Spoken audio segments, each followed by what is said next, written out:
Hello and welcome back to Solid. My name is Jake. Thank you guys very much for joining me today on Thursday, May 15th. We got a ReKawp of your Battlehawks Week 7 win. It was 19-9 over the Memphis Showboats last Sunday. It's me. Got a haircut. Did I have a haircut already? I think I might have. I can't remember when I got a haircut, but I got a haircut, which is nice. Wearing a ratty t-shirt. If you want to see those things, you can. If you want to see them, it's Solid Pod on YouTube. If you don't want to see them, if you don't care about a ratty t-shirt and a haircut underneath a hat, you can listen to this on Solid on Apple and Spotify. So those two things are there. Let's get into this. Let's get into it. I think the best place to start, as always, I don't think it's the best place to start. It just is the best place to start, is with Max Duggan. I don't know, man. He does some things. Here's kind of my takeaway from this game is he just, and it's part of who he is and what he looks like physically, but then also how he plays. The guy just never looks comfortable. Even on the plays where he's doing really well and everything's in rhythm, he just does not look comfortable. He's got like the Carson Wentz thing, in that he's got a real bad skin complexion, and then whenever he like gets a little bit worked up, he just gets like really flushed. Like his face just turns bright red. Maybe not like bright red like Carson Wentz because he's a redheaded cat. But man, he just looks uncomfortable all the time. But he was 15 for 23, 158 yards, a touchdown, and an interception that I don't necessarily believe is completely on him. It's a 65.2% completion rate. It was, I believe, his best passing game. And that's kind of fucked a little bit. His best numbers in his passing game.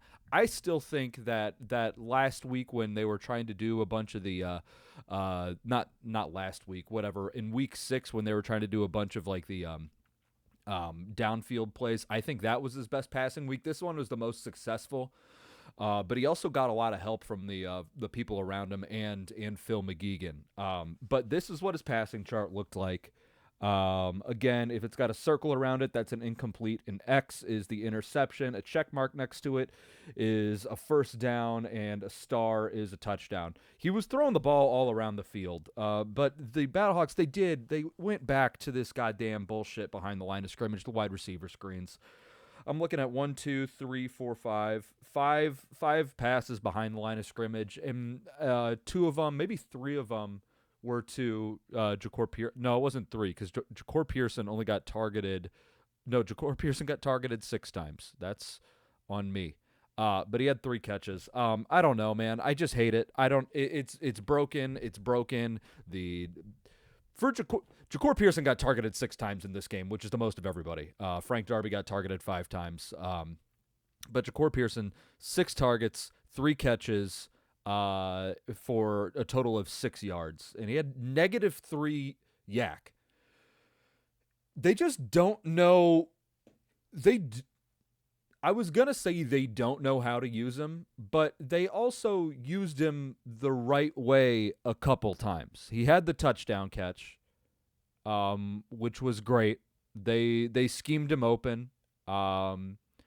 He kind of ran a corner route from the slot, and it wasn't even from the slot. It was like almost like a I can't remember what it was. We'll call it the slot. But the Memphis defense ended up having to kind of do something fucky with their coverage, and they had to pass off Ja'Cour Pearson to the inside corner, and he didn't. And Ja'Cour Pearson had him beat the entire time, and Max Duggan made a really good throw. So it's like stuff like that. It's like, okay, maybe that's not necessarily them. I'm thinking out loud here. Maybe that's not necessarily them knowing how to use Ja'Cour Pearson, as it is like that was just a good schemed play.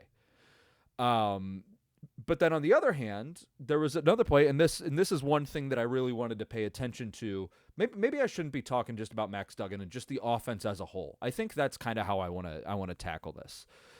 There was the drive before halftime.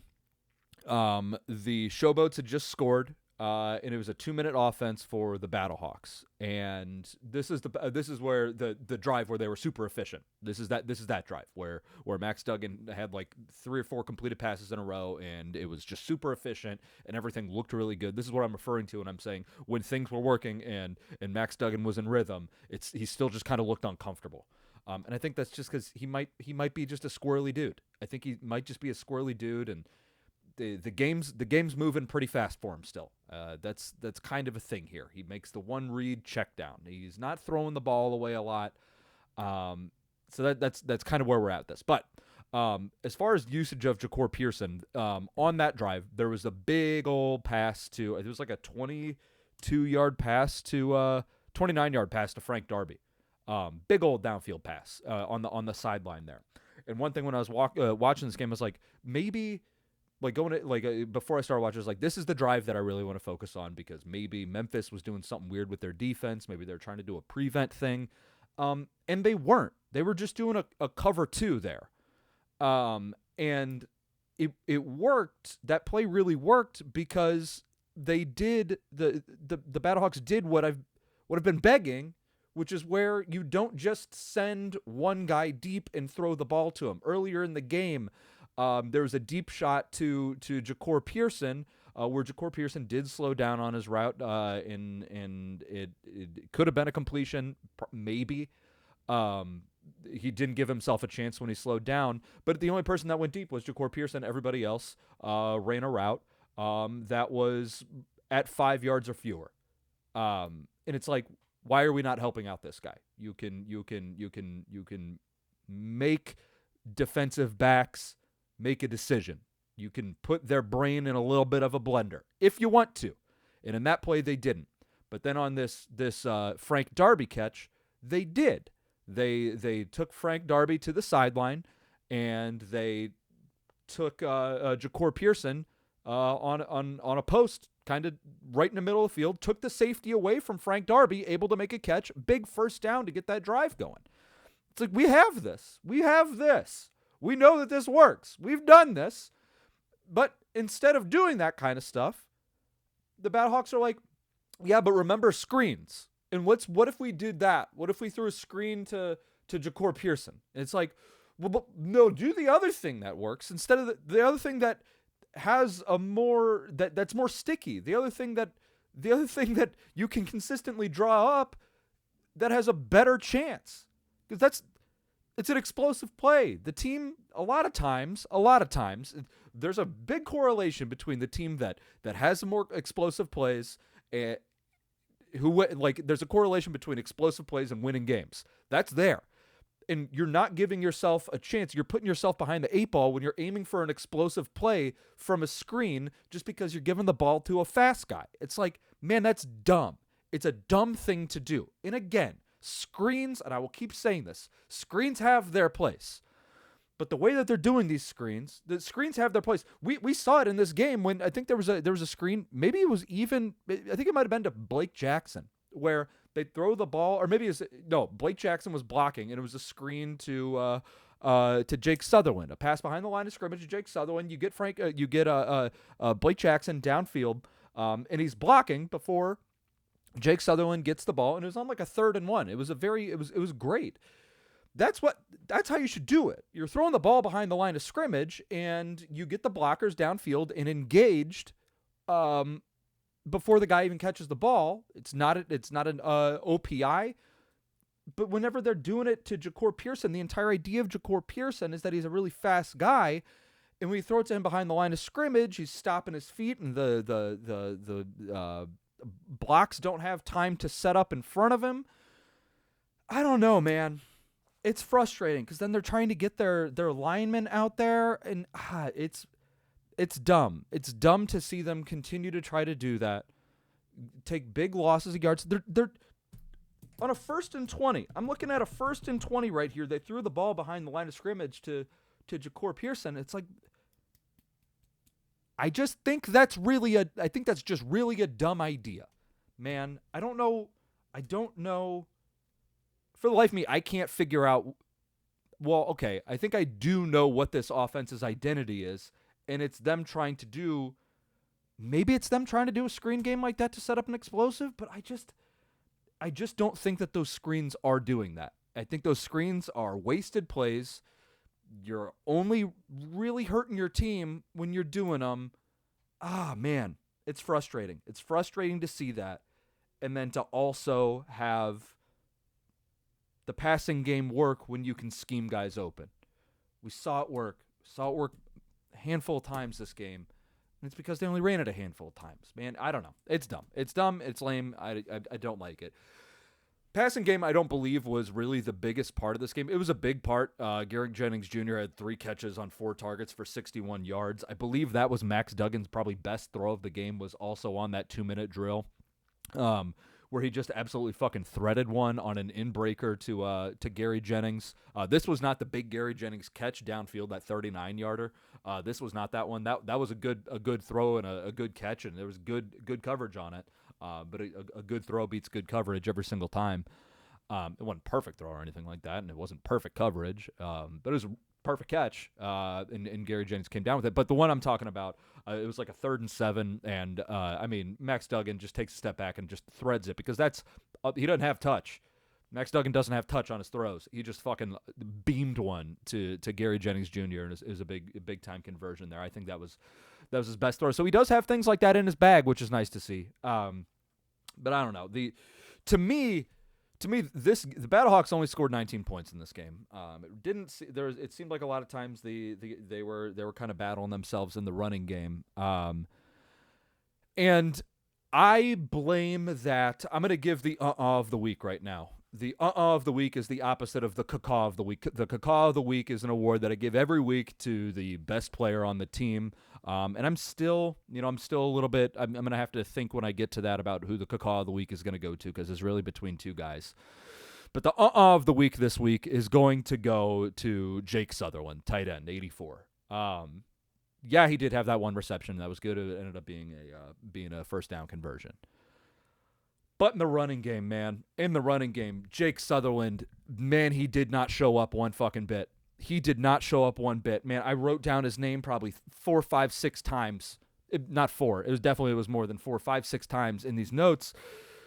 He just was not blocking. Guys were shedding his blocks when he was a lead blocker. He wasn't getting any connection. He was just bouncing off of people. Man, it was a piss poor game by him. And we've seen good games by Jake Sutherland when he's lead blocking, but this time, man, the defense just did not give a fuck about him. They just did not give a fuck about him. They saw Jake Sutherland running at him, and they were just like, I don't give a fuck about you. And they would just shed the blocks. Like, he would engage for maybe half a second, quarter of a second, and they'd just be like, oh, well, eat a dick. Get over there. Or he would hit them, and then they would hit him. Honestly, he's running at them trying to block him, and then they would just pop him right off. He had a really shitty game, and it hurt the running game in a pretty significant way. There were some plays where Jacob Sailors and Jarvian Howard had some good running lanes if they were to get these blocks up front and by Jake Sutherland. And man, it just wasn't there for him. He had a real bad game in the running game, and that's the better way to beat this Showboats team, because in coverage, they're not a bad team. You kind of saw that throughout this game.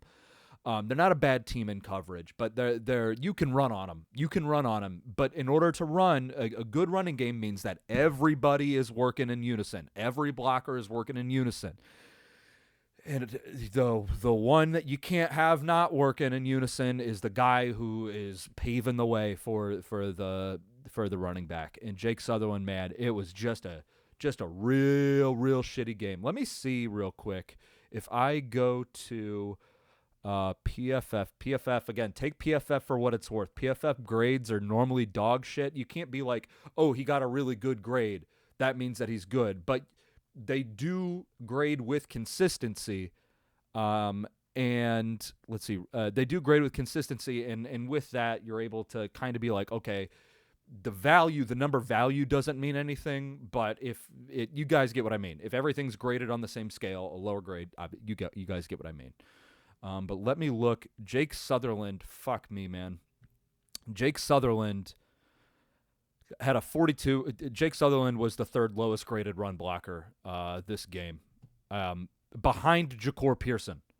He was behind Ja'Cour Pearson in his grade, lower grade than Ja'Cour Pearson. And that's really bad because Ja'Cour Pearson also cannot run block. He's 5'6", 115 pounds. That's kind of the bit that I'm doing in the show. I don't like to explain my bits, but my bit is that every single time I describe Ja'Cour Pearson, he loses about 5 pounds. So Ja'Cour Pearson might be 5'3", 102 and 100. Ja'Cour Pearson 5'1", 95 pounds. Cannot run block. And Jake Sutherland had a worse run blocking game than he did. Man, it sucked. And also Jared Jones-Smith was behind him too in run blocking. So man, I don't know. The run blocking wasn't there. Otherwise, this game is just. I think it's a dick kicking. I think that it is. I think that it's a blowout. If the run blocking is there, and I wouldn't necessarily say it was anything that the defense was doing that was making it difficult. It's not like they're a good run blocking or a good run stuffing defense. They, you just make your blocks, guys, make your blocks. It sucks. So yeah, other than that, I mean, Jake Sutherland had a good game. He had 11 carries for 36 yards. He was the closer for the game. I really wish that they gave him more carries. Max Duggan had 10 carries. I don't remember how many of those were scrambles. I probably should have kept count. And how many of them were designed runs? There certainly were designed runs there. I wish that they wouldn't do that. I wish that they would do some read options and let him make a read again. But maybe if he's panicking that much, they don't trust him to make that read. I don't know. The offense, it ain't good, but it works. They had, how many drives did this offense have? It was a lot. They had 1, 2, 3, 4, 5, 6, 7, 8, 9, 10, 11. Call it 10 drives because the last drive was the kneel down at the end of the game. So 10 drives. They went punt, touchdown, field goal, punt, touchdown, punt, interception, punt, field goal. So that's scoring on 1, 2, 3 of their drives, 3 of their 10 drives. It's not good. The interception, man. The interception. I'm staying steadfast to my take that I'm out on Hakeem Butler. I'm out. I reserve the right to take that back. I reserve the right to take back being out on Hakeem Butler. But right now I'm out on him. He's not working in the offense. Again, he has the he had 3 catches for 3 touchdowns going into this game, but the drops. He's good at blocking, which is nice. He takes away attention from the defense, and when he's there, he's there. But when he's not there, man, it's I don't know. I think I'm, and maybe I'm not out on Hakeem Butler as the player, but in this offense, it's just. I need to see something. I need to see something else. 2 of the touchdowns that he has, one of them was broken coverage where a corner tripped. Another one was a trick play. You know, I wish I wasn't out on Hakeem Butler. But unfortunately I am, and that's probably unpopular. But them's the breaks. Them's the breaks. All around offense. I just wish that they would do something consistent. I just wish that there would be a consistent game plan.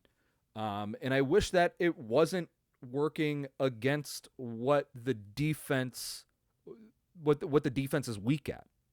It seems like some of their play calls, they're just trying to fucking not just headbutt a wall, but lower their top of the, just trying to juggernaut it. Like they're just like, bah, and like, man, it's like, why? There's much easier ways to play football, and the easiest way to play football is expose what the defense isn't good at. And I'm just not entirely sure that this offense does that on a consistent basis. And I don't know what their game plans are. I don't know what their meetings are like. I don't know how much they're pivoting and adjusting, but to me, it just doesn't seem like there's a whole lot of an adjustment. I will say the end of the game was good. When you're up by 10 points, kill a clock. You know, I don't like the deep shot that they did on a 3rd and 3. This ended up being the play that Anthony Beck challenged for the defensive holding. It's a 3rd and 3, and you're going to take a deep shot to Ja'Cour Pearson, and it ended up being decent coverage on him. I don't like that. I don't like that. You have Ja'Cour Pearson running a guy off.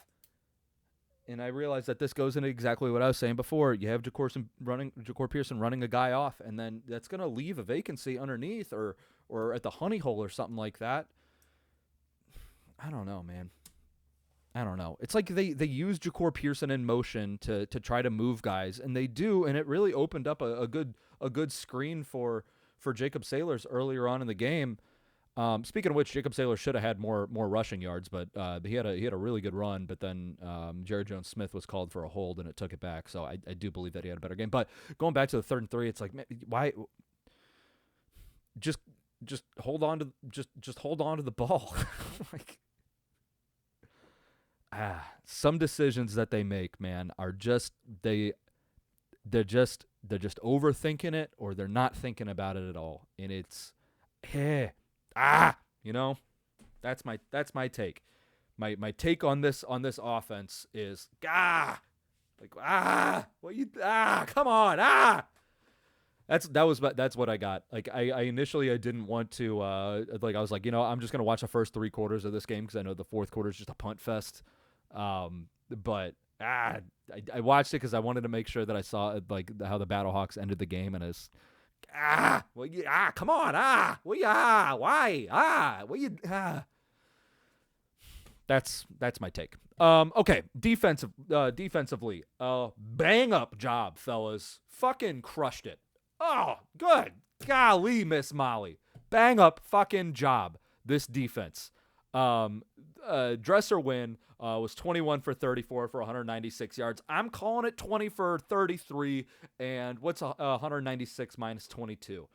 Because that last play of the game, Battlehawks are in prevent, and I'm not counting that shit. I'm not counting that. It was 21 for 33 for minus 2 is 194 for 174. Fuck yeah, dude. The guy's throwing the ball over 30 times and you can hold him to less than 200 yards. Fuck yeah, man. I love that.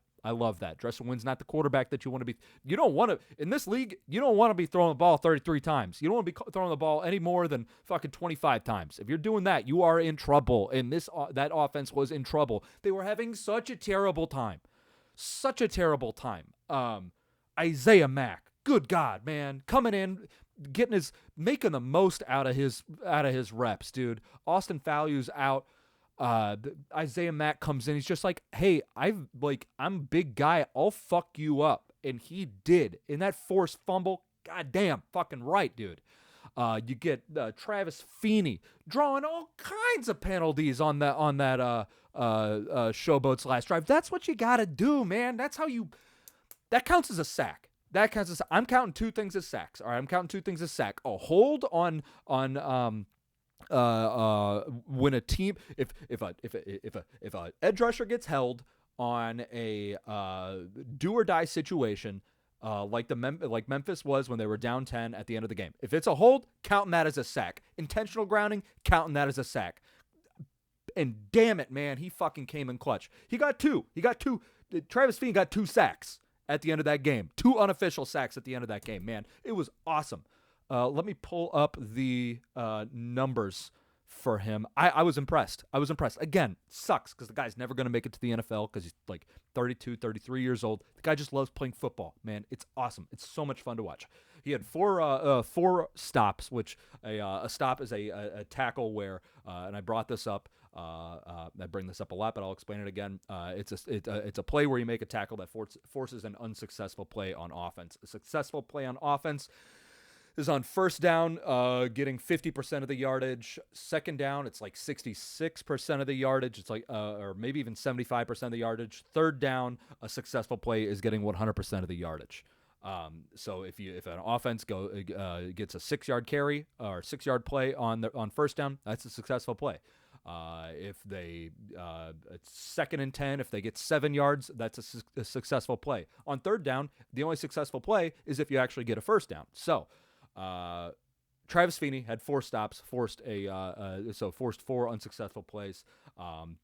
He had 3 quarterback hits. I believe that there was more. I don't think that they counted some of them because some of them were on plays with that there was a penalty.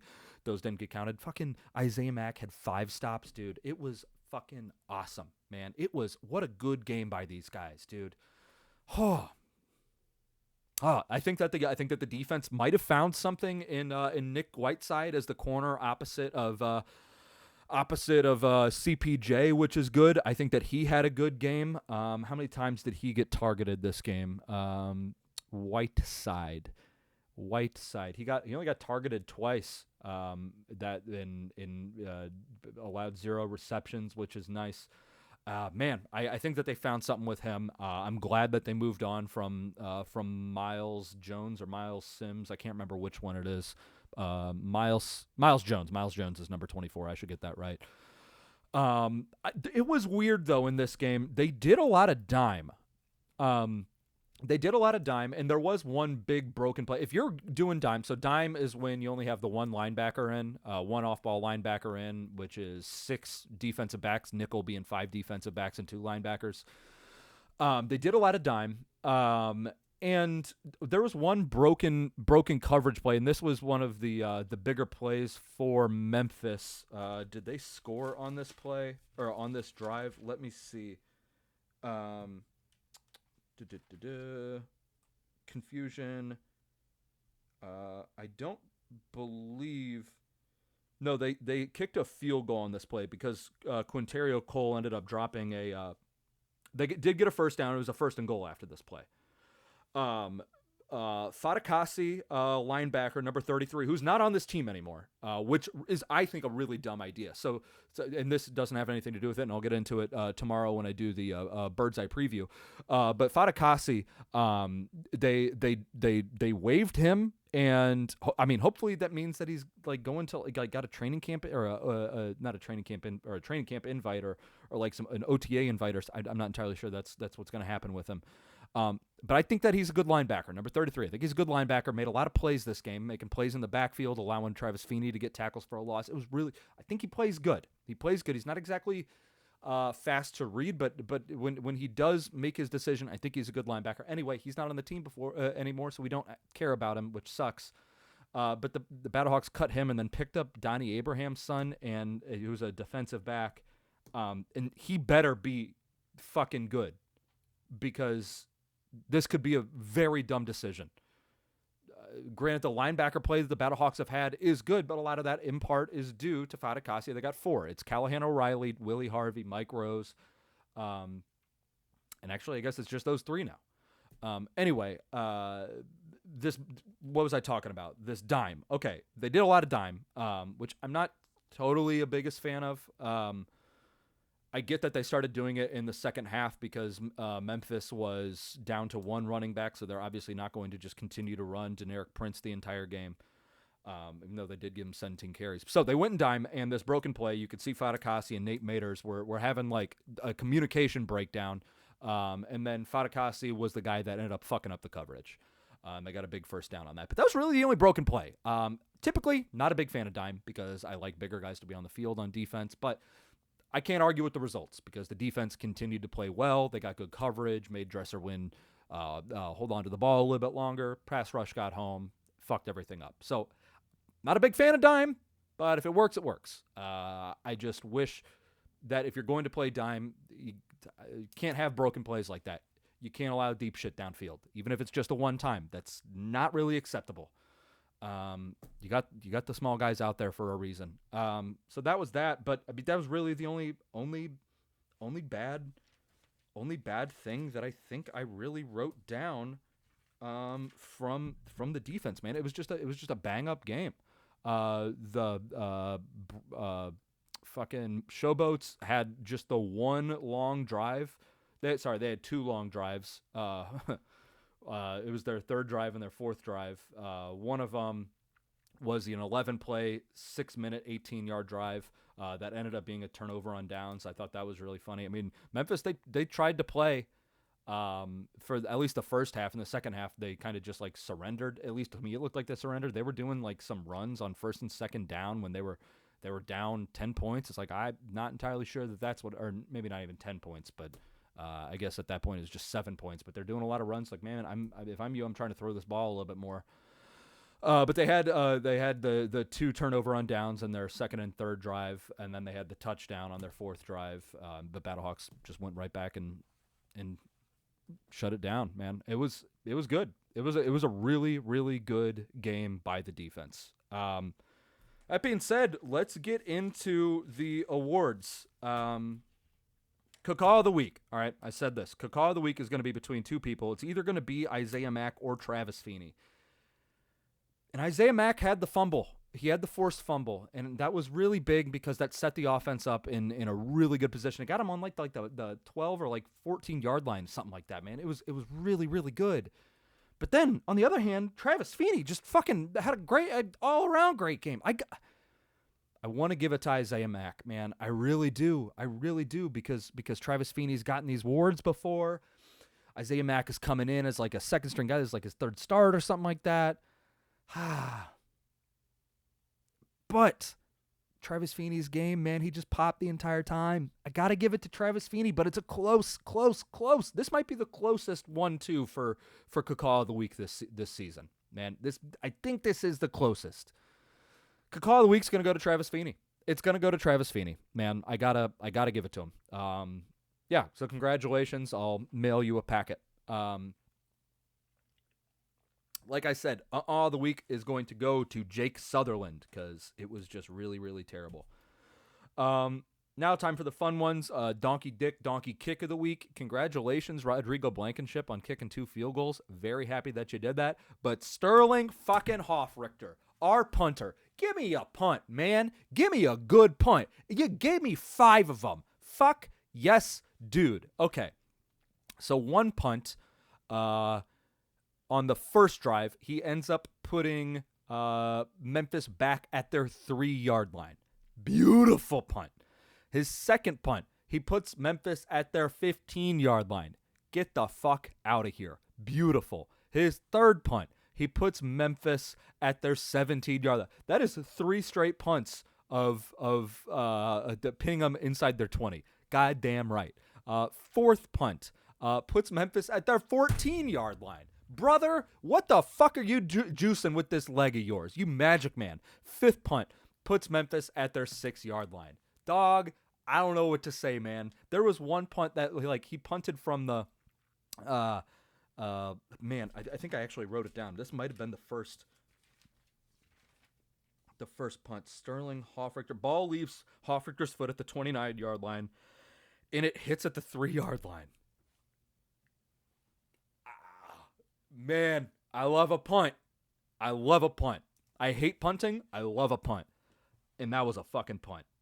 Then it's a 60-plus yard field or kickoff, man, or punt, dude. That fucking rocked. Sterling Hoffrichter, Donkey Dick, Donkey Kick of the week, man. Hell yeah, dude. I'll mail you a packet too. The lame shit of the week. So whatever the fucking guy, let me get his name because he deserves it. Intercepted Kyrie Woods, the Showboats defensive back that got the interception off of the tip ball to Hakeem Butler. They show him on the sideline. They do like a little interview thing with him, and he's wearing an interception captain's hat. That sucks. That's lame as fuck. Maybe I'm wrong for this. I doubt it. Being a captain's hat guy that is a bad personality trait. Don't be a captain's hat guy. Like if I'm on a float trip and I see a guy in a captain's hat, I'm like, this guy's a fucking jamoke. This guy thinks that he's the life of the party, and you're not. You're just an asshole. Like that's. And maybe there are good captain's hat people out there. I don't know, but I'm casting a wide net. This is my prejudice. I have a prejudice against captain hat guys. And for it to be a turnover captain's hat, fucking jerk me off, fuckhead. Like, that's so lame. And it wasn't even like a good, like, it was like collapsed on the crown of the hat. Like, there are teams in college football playoff or the turnover chainsaws. Turnover, they dunk the ball when they get a turnover. Georgia has the studded pads with the giant dildo spikes all over them. There are awesome things that you can have when you get turnovers. Fuck, in the UFL, fucking Renegades have a cowboy hat that, I don't know if it's like a real one, but it looks real adjacent. But a Party City captain's hat, and it's USFL branded. That league ended 2 years ago, 3 years ago. And it's just, ugh. And then he like took it off immediately. I'm like, fucking thank you for doing that. Like he did like the little sideline interview after the interception, and then showed him like 5 seconds later, no captain's hat on him anymore. He's like, yeah, get this fucking lame shit off of me. Ugh. A turnover captain's hat. Luckily, this team does not get turnovers, so we don't hardly see that. But ugh. I was like, this is awful. Like, if somebody put that on my head, I'm gonna fight you. It's like, no, we're losing this game. We're 1-6 now. I'll just not wear the fucking hat. There's nothing to celebrate here, let alone making me walk around like a jackass with a captain's hat on, like a little fuck. No, thank you. Captain's hat, lame shit of the week. Unnecessary thing of the week. There's 3 options here. There are 3 options here. One of them is that the Showboats apparently have 2 mascots. It was like a cat and maybe like a duck. These first 2, okay, so that's one unnecessary. The other unnecessary thing is that they also have cheerleaders. There might have been 2,000 people at that game. You don't need 2 mascots. That's 1 mascot per 1,000 people. That's a bad ratio. You want your mascot per attendee. You want that ratio to be as low as possible. You certainly don't want to add in another mascot into the equation and juice that mascot per person ratio up. And they had 2. And it's like, I think that's really dumb. And then the cheerleaders, like, for who? For whomst? This team is 1-6. If you ever have a bad day at work and you're like, man, I just don't know if I'm making a difference, go onto ESPN and watch the Battlehawks Showboats game and look at the cheerleaders, and you'll feel better, because nothing from them. Nothing. There was like 1 pass, and I saw a cheerleader put her arms up. I'm like, she knows what's going on, but nothing. It's like, I don't get it. That super unnecessary. The third unnecessary thing is the when Memphis challenged on a punt return. It was in the 4th quarter. And my rule is that you challenge in the 4th quarter or on scoring plays. If you challenge on a punt return, if you challenge on any special teams play that is not a fake punt, then you deserve to lose your job. And it completely wipes away the fact that you did it in the 4th quarter. Jim Turner, what the fuck are you doing? Challenging a block in the back on a punt return.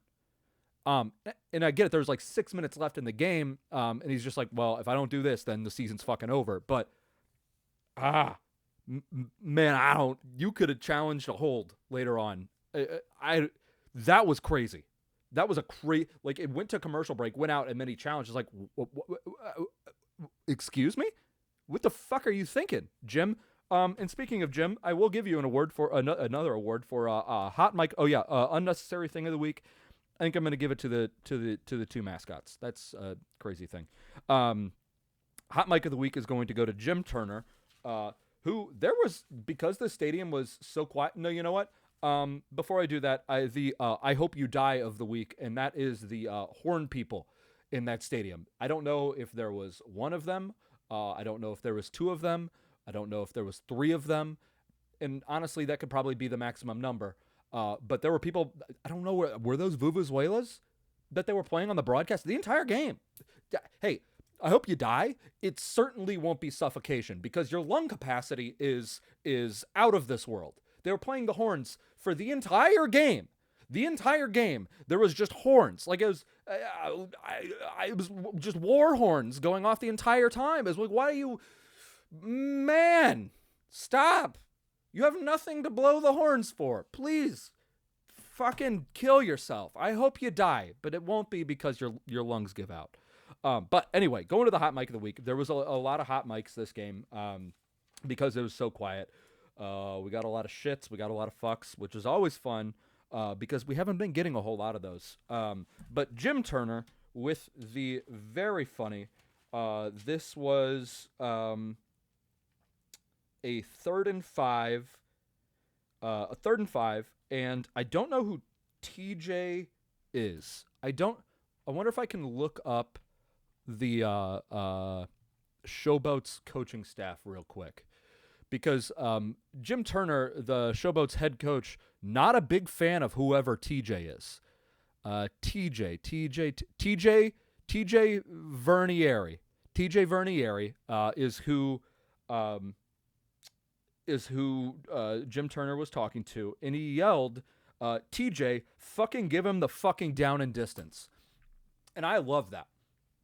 I love that not only did this make it like they didn't censor it, but I like that he cussed twice. I like a coach who over cusses. I think that's a very funny thing.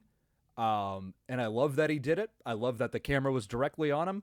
I love that nobody else was talking. I love that they tried to censor it and then just fucking didn't.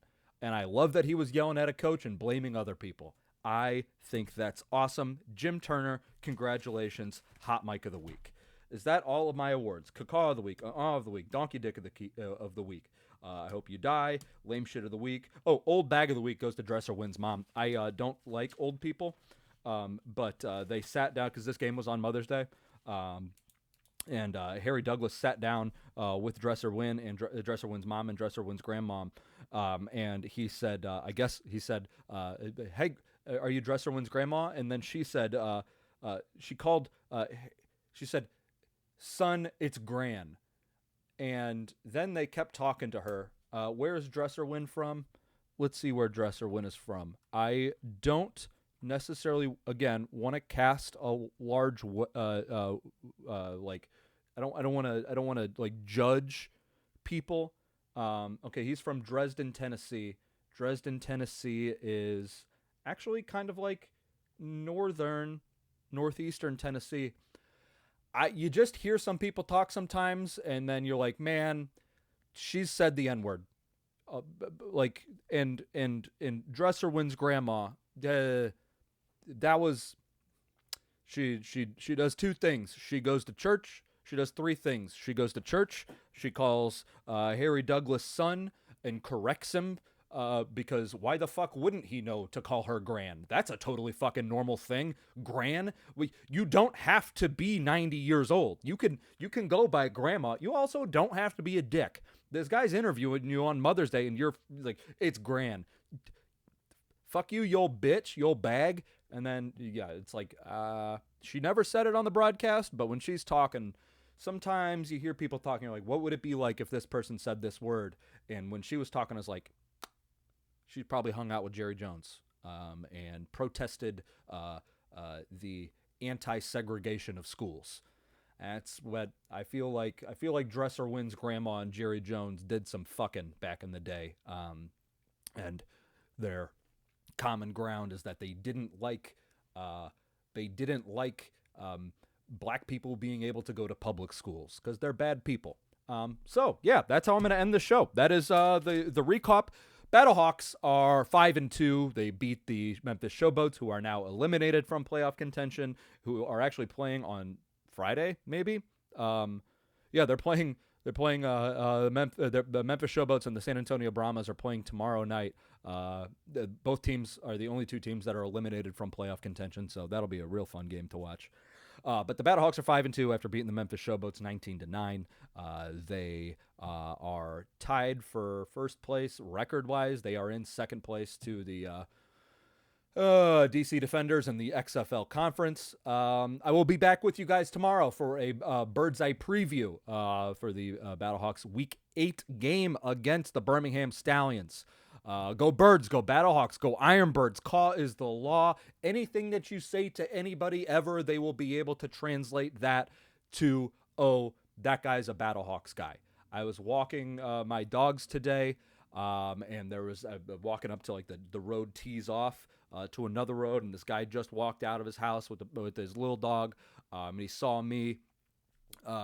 He saw me with my two dogs, and he goes, "Oh, you can go ahead. I'll wait." I said, "Thank you," because I'm polite sometimes, and obviously by me saying thank you, he was like, "Oh, that guy's just a Battlehawks guy," so it's totally cool that I let him do that. Nailed that. All right, I will talk to you guys later with that bird's eye preview. Go Birds.